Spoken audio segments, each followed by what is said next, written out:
നമ്മുടെ കോഴിക്കോട് അധികം ആരും അറിയാത്ത ഒരു മനോഹരമായ ക്ഷേത്രമുണ്ട്. മേൽപ്പയനി ശ്രീ ജ്ഞാനാദണ്ഡ യുക്തപാണി സ്വാമി ക്ഷേത്രം. കോഴിക്കോട് ജില്ലയിൽ നിന്നും 11 കിലോമീറ്റർ സഞ്ചരിച്ച് വെള്ളിപ്പറമ്പിൽ നിന്നും 1 കിലോമീറ്റർ മാറിയാണ് മയിലാട്ടുംകുന്നിൽ ഈ മനോഹരമായ മേൽപ്പയനി ക്ഷേത്രം സ്ഥിതി ചെയ്യുന്നത്.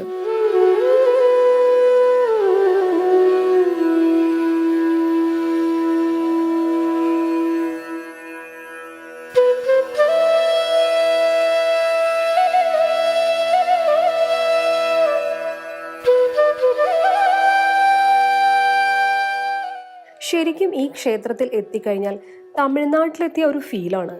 അവിടുത്തെ പഴനി ക്ഷേത്രവുമായി ബന്ധപ്പെട്ട് കിടക്കുന്ന ഒരു ക്ഷേത്രം കൂടിയാണിത്.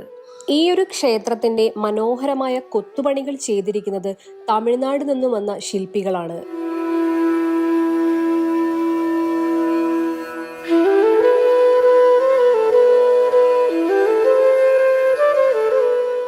കുന്നിൻ മുകളിൽ സ്ഥിതി ചെയ്യുന്നത് കൊണ്ട് തന്നെ വളരെ മനോഹരമായ കാഴ്ചകളാണ് നമുക്കിവിടെ കാണാൻ സാധിക്കുക.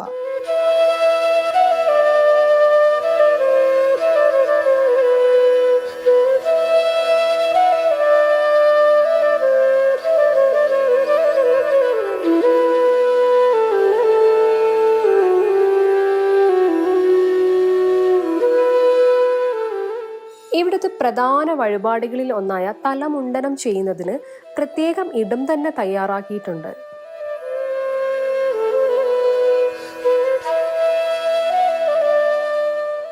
വീണ്ടും വീണ്ടും വരാൻ തോന്നും വിധം ഒരു ഇടമായി മാറി മയിലാട്ടുംകുന്നിലെ മേൽപ്പഴനി ക്ഷേത്രം.